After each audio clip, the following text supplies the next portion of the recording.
Look, one day.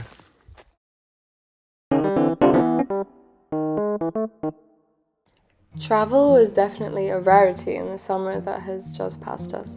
And that's why I count myself very, very lucky that I was able to go to Finland for 5 beautiful weeks to visit my boyfriend David.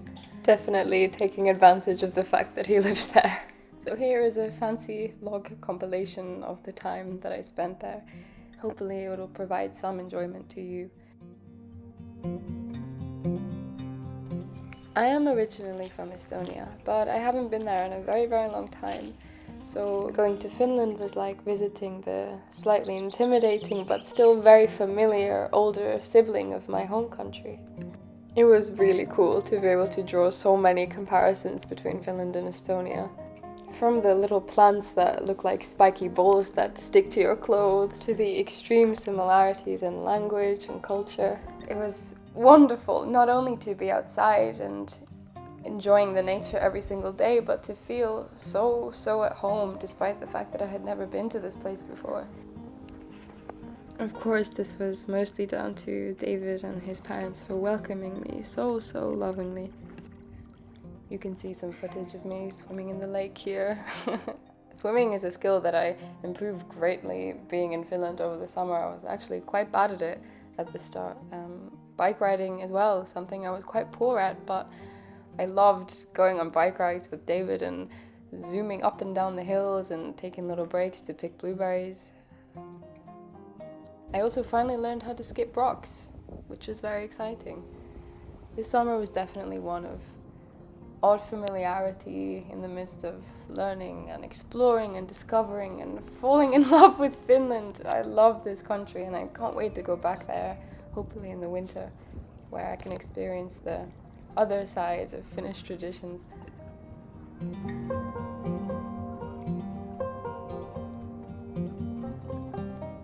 David's local lake is called Kaukajärvi, which means faraway lake. And I think there's something really magical about that name that I wanted to share with you. That's enough now. I find it incredible that David lives in Tampere, which is a city, and yet he's surrounded by so much nature every single day. I really miss this place.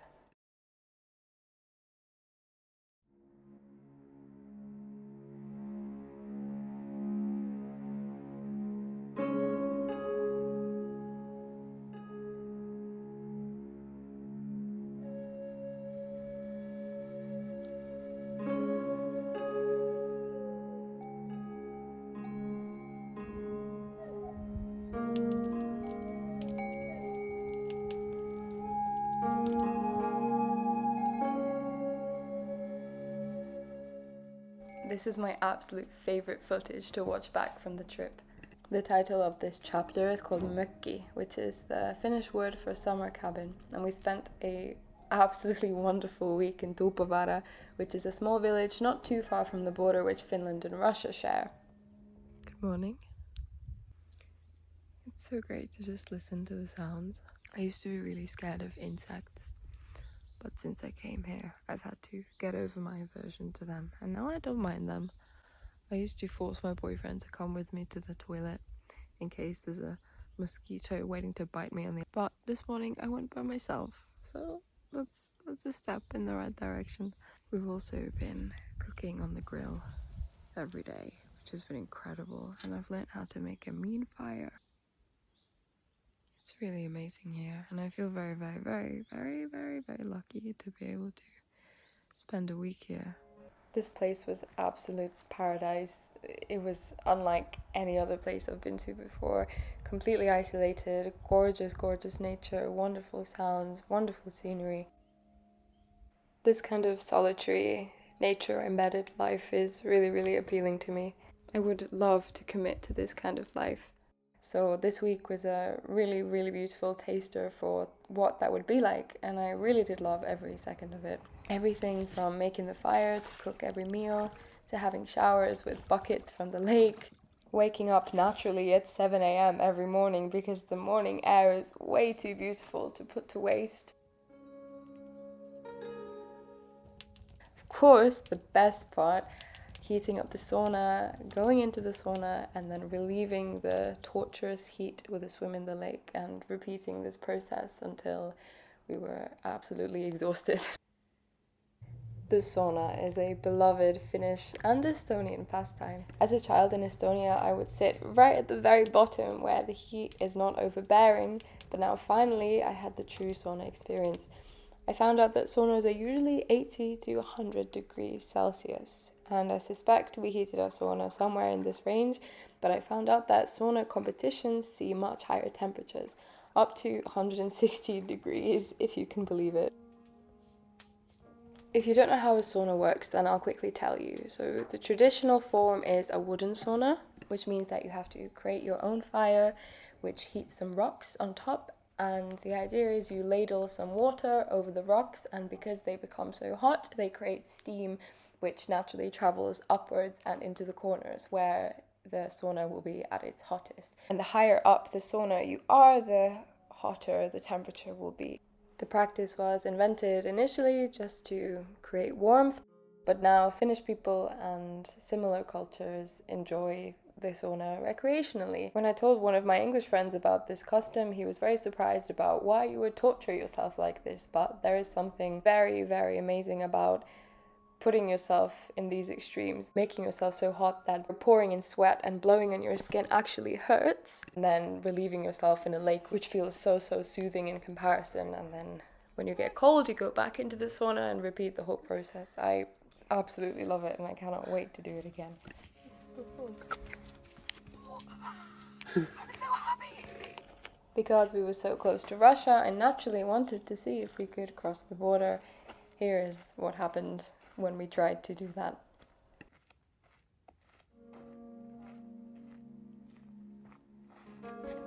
It's time to leave now.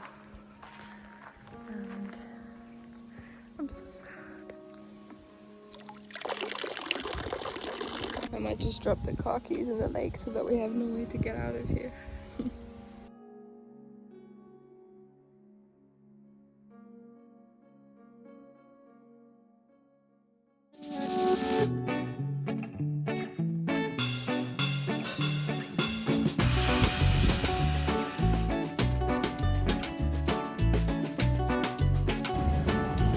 Rotating ball.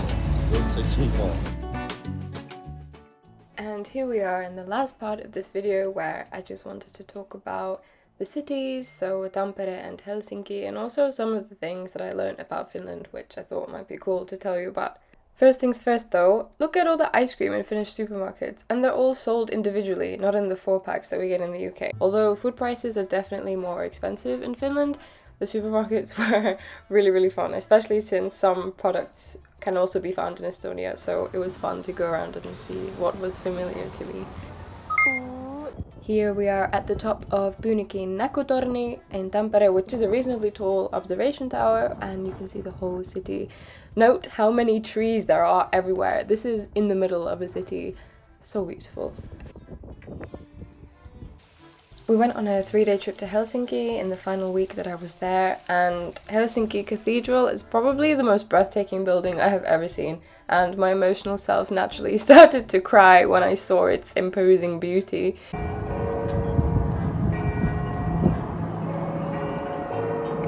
Ping pong! Ping pong.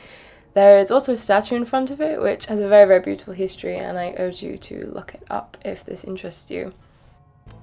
Helsinki is a really lovely city, even though a seagull excreted onto my phone after I used it as a weapon when he was trying to steal our ice cream on the steps of the cathedral. But from Market Square we got on a ferry to Suomenlinna, which used to be a Swedish fortress and is therefore very rich in military history if you're interested in that. You're supposed to be there. I don't think so. Suomenlinna is an island, and today people even live there. It's very small. You can walk from one end to the other end of the island in just over an hour, but there's a school there, people live there, there are very cute cafes there, but it's very much so a tourist attraction. We spent a good 4 hours walking through this cute little island, and when we ate on the way back, I discovered my new passion for the first time. Voi silmäpulla, which is a cardamom flavoured pastry filled with butter and sugar. It's absolutely amazing. We also witnessed a very interesting plane show, which comprised of planes flying around in circles, releasing various colors into the air, which was really pretty.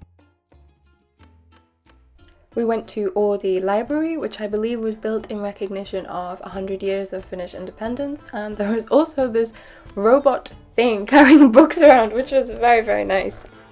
Notably, there was also a tooting horn car protest where the whole city was basically driving around in their cars, tooting their horns.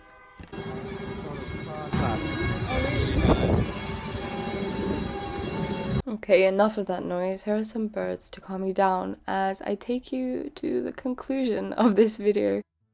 I have never really gone on vacation during the summer before, so I'm so grateful that my first big trip was an absolutely amazing one. Nature is so healing, which sounds obnoxious, but it's very true. I came back from Finland feeling like my soul was clean. And although I did inevitably get back on that plane and go home, I am so happy with the memories I made this summer. Memories which you have now experienced, so thank you so much for sticking until the end if you're still watching.